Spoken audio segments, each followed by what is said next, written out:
Oh, you wouldn't believe it if I told you, but check your calendars. We are already 6 months into the year.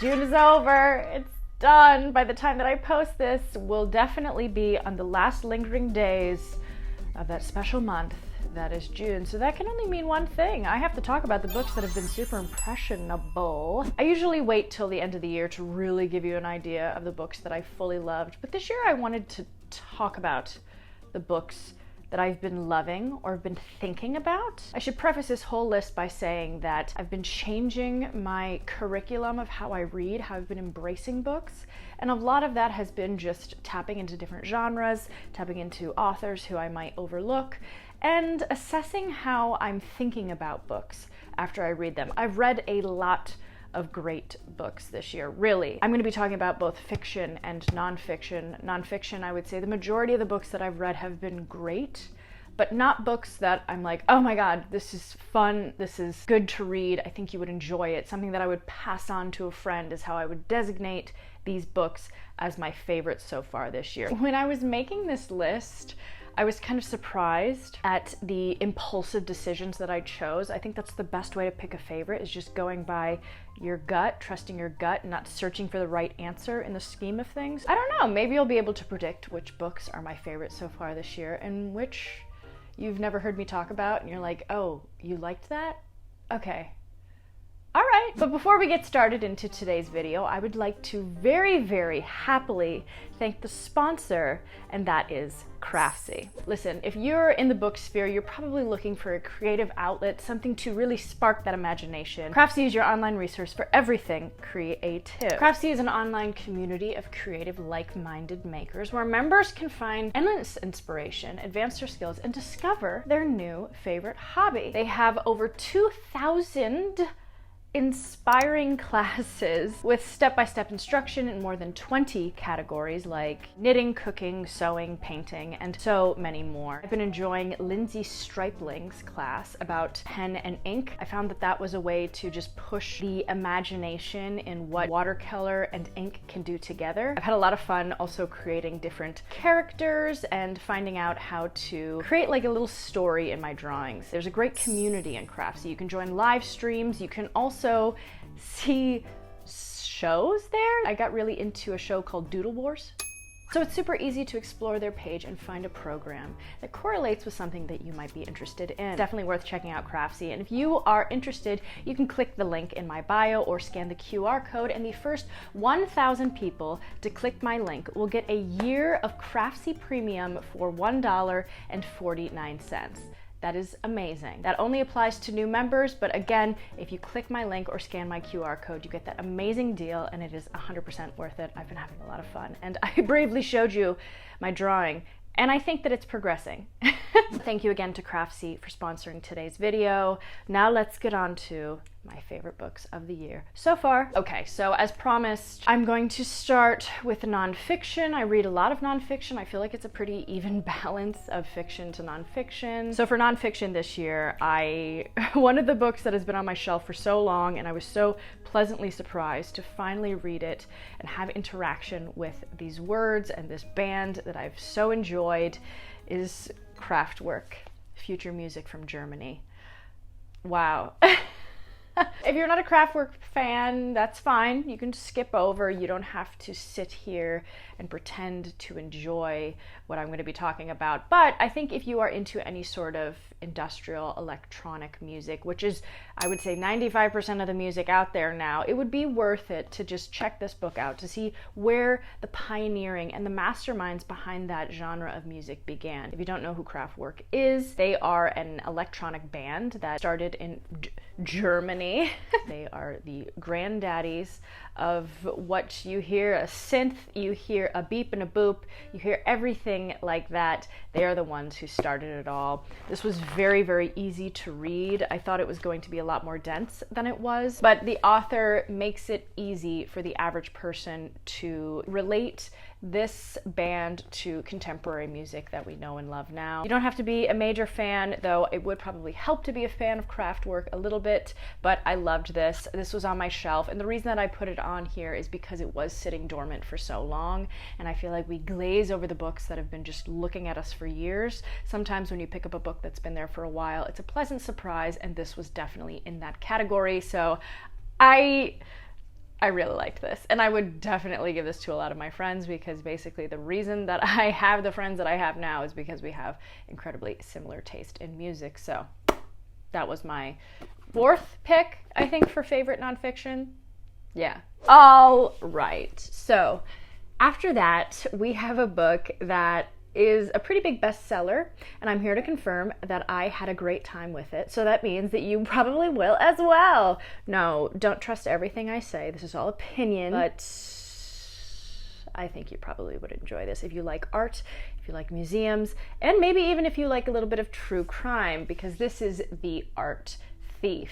This book has been blowing up everywhere. I honestly, I'm not so much on the online forums of what are popular books, but I was walking into a bookstore that I love and trust in upstate New York, and they had this on their top 10 bestsellers for nonfiction, and I was incredibly intrigued by just the title alone, The Art Thief. It's pretty black and white what this book is about. This is about a famous art thief, Stefan Breitweiser, who stole so many pieces of art from local museums. He would take trips across country borders just to scope out and find particular pieces from museums. And it wasn't even like he was trying to sell it, which is actually a very hard thing to do if you're an art thief. It's hard to sell the pieces because the police are already so on top of trying to relocate them, but he would just hoard them. He would hoard them in an apartment above his mother's house, and he just was an obsessive. And I've talked about this before, but this is all about the conversation of who gets to enjoy art. Is it these institutions that are profiting off of it, or is it down to the individual who is wanting to enjoy these for free? It's a whole thing, and you do not feel like the character is glamorized at all. He's quite whiny. He's quite juvenile. It opens up a mind that is both brilliant and so immature. This was great. It was fun. After that, this book sent me, and I'll get into what I mean by that. The third of my favorite nonfiction books this year is Slouching Towards Bethlehem by Joan Didion. Now, I know that this is all essays. This is not a complete story of nonfiction, but this is all meditations on Joan's life, her observations of the time, and wow, I loved this. I have a penchant for San Francisco. It's one of my favorite cities in the United States. I fell in love with that city like no other city I've ever fallen in love with before, and that's coming from a New Yorker. I love San Francisco, and there are multiple essays in here about San Francisco and the time, the political climate of San Francisco. Didion writes it in a very pragmatic way. She doesn't feel like she's leaning to one side, it doesn't feel like she's leaning to another. It's just a great observation of the time. And she's also not, again, glamorizing that time. She's looking at it from a way that is skeptical about the way that we move through life. It's so beautiful, and she's so smart. And I've talked about this before, but I wanted to be a Joan Didion hater. I'm sorry, I did. And what does that say about me? I don't know. This was so great that I got a little depressed after reading it, because I just wanted to be in that world. I wanted to be around these people that I'm inspired by. And she writes about living in New York City and how depressing it was at one point in her life. And I've been there.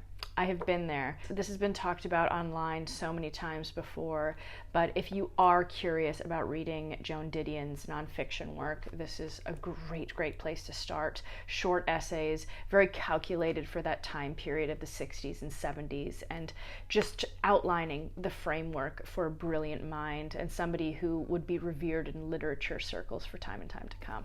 Loved this. And my number one book, I'm picking it because I had so much fun with it, okay? I'm not telling you to read this book, but if you want a summer memoir, something that's just wild, truly wild, and such an antithesis from this revered and loved literary fixture, I listened to Kat Marnell's How to Murder Your Life, and that is one of the most bonkers memoirs I've ever encountered. I had no idea who Kat Marnell was, but I was reading another book this year, and that author mentioned Kat Marnell's memoir. And apparently Kat Marnell was a beauty editor in the 2010-ishes. She was kind of one of the first online girls that was shaking it up for being just insane. We call it indie sleaze now. Well, she was the sleaze. She also became incredibly famous for writing about her drug exploration in Vice and Exo Jane, which this was before my time when I was online, so I didn't know who she was. I didn't know what her significance was in the zeitgeist of internet culture, but I guess she was very popular. This memoir is all about her struggling with addiction and kind of how it was a huge part of her success in her career, how she was able to just work with this horrible addiction in her life. You understand that she's slightly embarrassed about what she's done, but she's also just putting it all out there. She acknowledges that she came from a wealthy family. She had everything going for her. She's had complicated relationships with drugs her entire life. She's putting it all out there, and half the time it does not make her look positive. I did not want it to end. She's not the most literary figure in the world. Like the literary circles are not going to praise this book, but I don't care. I think sometimes you just have to read a book like this that's just fun and just silly. I would have loved to hang out with her, and she's definitely my type of girl. She's since gotten sober, which is amazing. I think just really how open she is about what she's done, what she's not proud of, how gnarly her addiction became, is something that's worth reading. And I think this is a good summer read. So if you're looking for summer reads, this one is pretty good for you. Fiction, we got some fiction, we got some fiction, yeah! Okay, fiction. We're here, and we're doing it, and it's alive and it's happening. I'm gonna put The Friend on here by Sigrid Nunez as like a runner-up to a favorite. I told you that after reading Slouching towards Bethlehem, as amazing as it was, I felt very sad. I needed something to get me back into reading. We chose this for my Patreon book club, and I enjoyed this a lot. This is very much a writer's book. There's so many references towards writers and books, and I was so proud of myself for being able to recognize and acknowledge those books, and it's shown me the value of going on a literary journey. This is about a woman who loses a friend. She's a writer. She loses a friend who is another writer, and she has now since inherited the dog that the writer friend who passed away previously had. It's much more than that, obviously. It's very referential, and it takes each process of the writer's mind through these categories of either pop culture, literary references, writers, or any sort of like New York City presence, categorically breaking down things. So if you understand those references, you're definitely keen to like it. I enjoyed this. I thought this was a really fun read in a way, even though it's dealing with loss and it's dealing with grieving. I think that this was a great experience to read, and I enjoyed it quite a bit, and I think a lot of people in the book club did as well. So that one's like kind of like a favorite. I just enjoyed it, and when I was making this list, that was one of the ones that popped out. I couldn't control it. It's not even me anymore. It's just impulse. And then after that, because this year I'm exploring different authors and genres, I made it a point to do that, and I am gleefully sticking to that. It is Stephen King's 11/22/63. I made a whole video about this, so I'm not going to get too long-winded with my sentiments about this, but I really enjoyed it. I did, and I got into a Stephen King frenzy after this. I felt like a crazed fan, and like I knew him Do you know that he got hit by a van? I didn't know that. I didn't know that at all.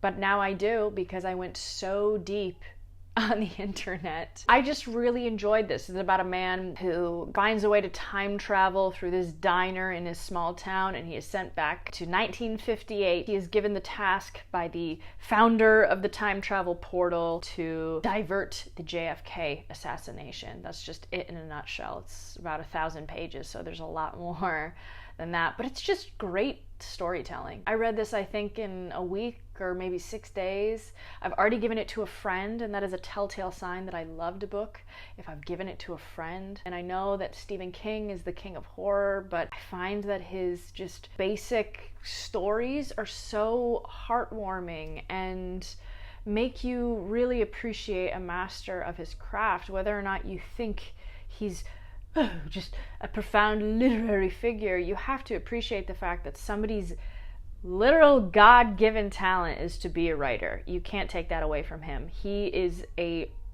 prolific and amazing storyteller, and I think I just fell in love with him this year. And then I talked about in my short books that you can read in a day. I talked about this book already, but I have had a lot of success with short books this year, and this book being on there is part of the reason why. It was a tie between Friday Black and this book being my favorite short story collection, but I think ultimately The Interpreter of Malades is my favorite short story collection that I've read this year. I've talked about this already. What I love about this book is that I was with these characters through the short duration that they were presented on the page, and I kept with them well after I finished their section. I thought about them. I knew how effective that Lahiri's storytelling was going to be by the first story that I read. And that's not even the most impressive story. I think a lot of other short stories lose the bit a little bit. They just throw stuff in there and hope that one or two pillar stories carry the collection along. Majority of the stories in this are great. It's short, so the flow of it works incredibly well. I felt like I was in a movie the entire time I was reading this. I imagined everything, the smells, the colors, the way that somebody's eyebrow furrowed. I felt that in these characters, and I think if you're going to do a really successful short story collection, you have to be driven by the characters, and these were great characters. I've talked about it a lot, so I'm not going to bore everybody, please. And then after that is a book that I read for my Patreon book club, and I think a lot of people really enjoyed it. And this was a book that I was really excited to read, and I fell in love with it. And that is Light Years by James Salter. This was my first Salter, and I was blown away. If you're unfamiliar with what this story is about, it's about a couple in the 1950s. It's taking a look at the domesticity of the 1950s, and it's traveling with these characters from the 1950s up until, I don't know, let's say the 1980s, taking them through decades of life, through love, the decisions that they make that ultimately alter their trajectory of being together. I was so moved by this. These sentences that Salter crafted, you start in one direction and then you end up weaving through an entire encyclopedia of sentiments, and it was so beautiful. Sometimes with very floral and ornamental language I get a little bit lost and I feel like the author is just trying to write something beautiful, but with this it felt beautiful, but it also felt like it was something that needed to be said in order to move the story along, and you were just lucky enough to have that stunning sentence carry you. It's all about couples, it's all about love, it's all about evolving to a modern age, it's all about what we're expected to do in marriages, where people fall apart, where people thrive. This is gorgeous, stunning, and I could not stop thinking about how moved I was by this book. Okay, listen, are you ready for my #1 favorite book so far this year? And it was very hard to narrow it down between Light Years and this book, which I don't even have because I got it from the library. I can't stop thinking about this. This is a book that I'm so surprised is not more popular. I can't believe it's not considered a classic, but I loved this so much, and I really have not stopped thinking about it. And that is Such Times by Christopher Coe. I've looked up the pronunciation online, and there's not much about the author, so I can't even tell you exactly how to say his last name. But this book, I'm going to tear up thinking about it right now. And maybe it's because I felt like I discovered this book, and I had a very natural inclination to love it. I had no outside resources telling me that it was good. It was a very individual experience discovering, reading, and loving this book. Maybe that's why I cherish it so much. I'm not sure. Or maybe it's just a good book, great writing, funny characters, while still delving into something incredibly serious and something that happened. This follows a gay man living in 1980s New York City. He's in his early 20s, and he begins to embark on this relationship, a slightly older man. Now, that's just the kind of basic framework of what is happening in this book. But of course, what is happening in 1980s New York City? AIDS. AIDS is infecting so many people that the main character knows. One of his best friends, the opening chapter is his best friend in a completely distressed state, trying to remain optimistic, trying to remain fabulous, trying to break out humor, and unfortunately he's passing away from the disease. I think what's struck me so much about this book is that the author, Christopher Coe, also passed from AIDS. So this felt like a way for him to cherish the memories of people that he loved and lives that he shared and people that he knew. It reminded me of my best friend, and I loved this book. I loved it. It had great moments of humor, so it wasn't just stilted in this sadness. It had humor, it had fabulousness, it had travel, it had life, it had everything that you wanted out of a book, and I felt like it was something I wanted to share with so many people. I'm gonna buy it and give it to friends. I loved this book. This is not going to be for every single person, but I think if you want a good love story, if you want a story that's unfair and just showing you how unfair things can be, this is a beautiful, beautiful, beautiful, beautiful, beautiful story, and I loved it so, so much. So it's going to be very, very hard to beat, but that is definitely my favorite book that I've read so far this year. Anyway, you guys let me know what have been your favorite books so far. I would love to hear. I think that I've been doing this for a little while now, and I feel like I'm really just getting into my stride of being able to be confident and talking about books that I like without feeling like I have to like a particular book. I'm just talking about books that I had fun with, and hopefully there's something for everybody here. You guys are wonderful. You're fabulous. Thank you so much for being here. I will see you. 100% I will see you in the next one.